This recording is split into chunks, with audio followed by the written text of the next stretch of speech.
You are about to dive deep into the world of Python classes and inheritance. Understanding these concepts is crucial for anyone looking to harness the full power of object-oriented programming in Python. Welcome back, guys, for another episode of PyPod Chronicles. I am in my 7-step series to teaching you how you can master the fundamentals of Python. I'll not only explore the basics, but also brush on a few advanced code examples and concepts to help solidify your understanding. Alright, let's jump in and let's get started on our journey for today of the next step to mastering the fundamentals of Python. Welcome to PyPod Chronicles, a series that brings our tech blog to life in a whole new way. Covering an array of topics surrounding Python and tech, from programming tips, best practices, and so much more. Let's get immersed in Python with the Nerd Nook on the go. Guys, before I get into today's episode, if you're new here, I have created for you guys a handcrafted Python guide that I give to all my students on their first day of class. Head on down to the link in the description over to the blog and pick up your copy that you can use to start your Python journey today. A fundamental concept that lies at the heart of Python is object-oriented programming, and this is essentially the foundation upon which all classes and objects are built. When I refer to the blueprint of objects, I'm essentially talking about a class.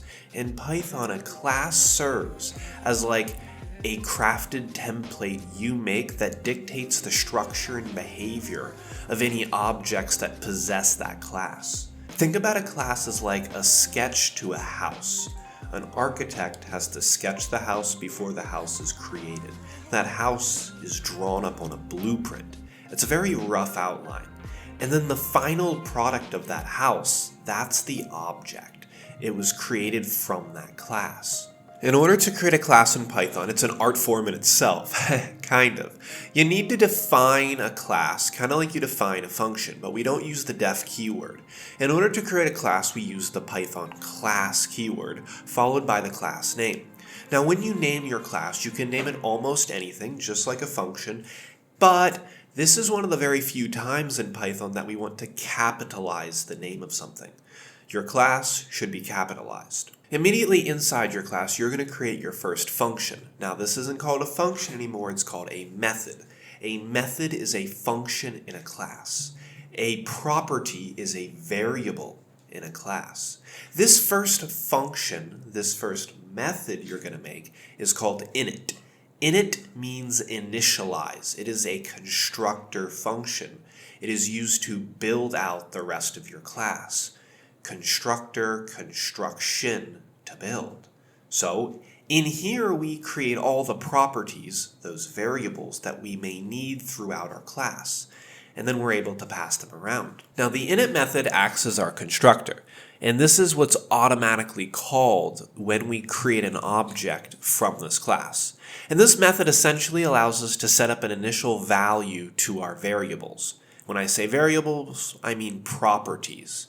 And these are stored inside init. What makes classes truly powerful is their ability to hold both data, so properties, but also their behavior, their actions. Those are our methods. This is what makes OOP so effective. When we create an object from a class, this is what brings those blueprints to life. It's the process of actually creating or transforming our class into a real object.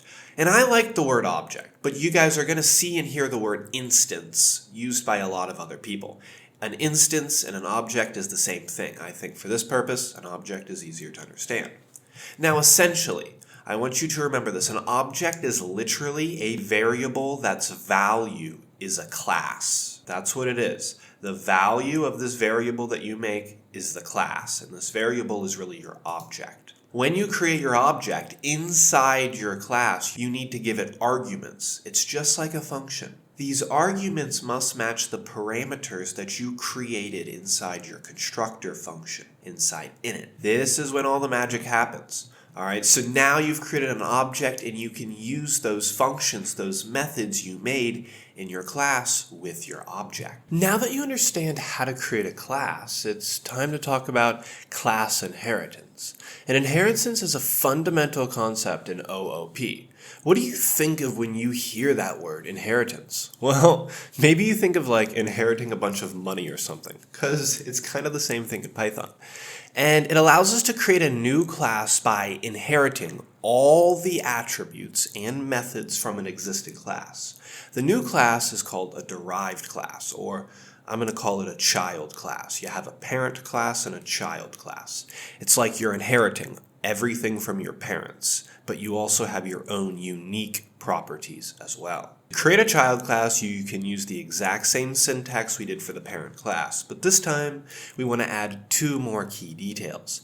Inside our parentheses after our class name, we want to put the name of the class we want to inherit. This allows us to inherit all those functions and properties from our parent class.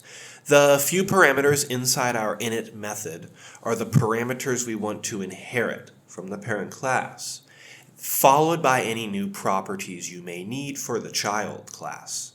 Directly after you create your init, before you make any new properties, you need to activate your superclass. And to do this, you can use the Python super function followed by init.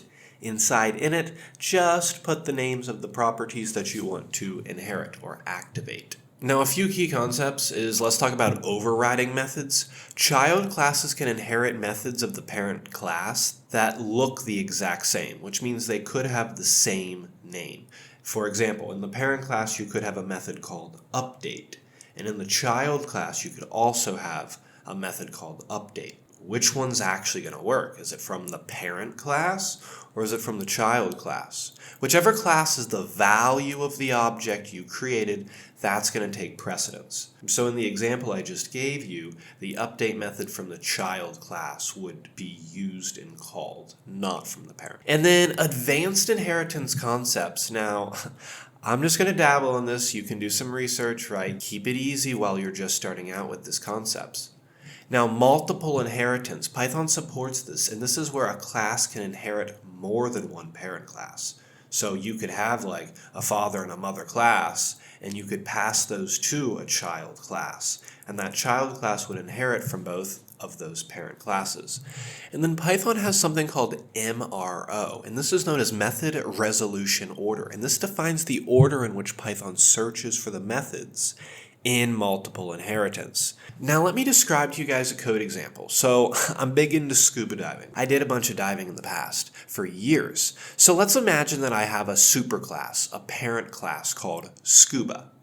Inside there I have two methods. The first method is my constructor method, init. Init has three parameters: depth, how deep I went, the visibility, and the tank pressure, how much air I have left. Inside my init method, I create three properties, one for each of those. Then I create one additional method that the scuba class can have, and it's called return to boat. So basically, if I had less than a certain amount of air left, I would begin to head back to the boat. And this method would check how much air I had left and tell me, should I go back or keep on diving? Now I could make a child class, and this child class is called diver, and this represents me, and I inherit scuba. Everything I made in the parent class, like my depth, the tank pressure, should I go back to the boat, I'm going to inherit that. But I'm also going to create a new property called time. And I'll create this as in how much time have I been diving for. I then create a method of my own called depth checker, which could check how deep I personally am, right? Because I'm the diver, not my buddy, not anyone else. I'm the diver that I'm checking on. The scuba, everyone who goes diving can inherit that, right? But there are still unique things that I have. Then I could create an object from the diver class that allows me to use everything. Some best practices while working with OOP is naming conventions. Follow Python's naming conventions for classes, variables, and methods. Use descriptive names to enhance your code's readability, and don't use spaces, don't use numbers in the class. A class is the only thing that can be capitalized in Python, for now. Encapsulation, that's when we take our data by making attributes private, and we prefix that data with a single underscore. Use getter and setter methods to access and modify attributes. So take a look at private attributes and private methods. You can do a little bit of research on that. So to wrap this episode up, as I hope you learned something today, is you've explored Python classes and an inheritance, and we started with the basics, including class creation and object creation, and then I dove into a little bit of inheritance and advanced concepts like multiple inheritance and abstract classes, with a few practical examples. This is a key, fundamental, if you want to master Python and truly be able to experiment with frameworks in the years to come. Creating apps or games or data analysis, you need to have a good understanding of OOP. To recap a few popular questions, class is a blueprint for creating objects, and they define the structure and behavior of your objects. The purpose of the init method is it's a constructor in Python. It's used to initialize an object and its attributes. If we want to use inheritance, all we have to do is we take the parent class and we put it in the parentheses of the child class. The key concept here was MRO, method resolution order, and we need this for multiple inheritance. Which method is going to take precedence if they have the same name? Alright guys, that wraps up today's episode of PyPod Chronicles. Hey, remember, if you're looking for a handcrafted guide, I've got you covered. It's the link in the description. I will see you guys in the next episode of PyPod Chronicles. Until then.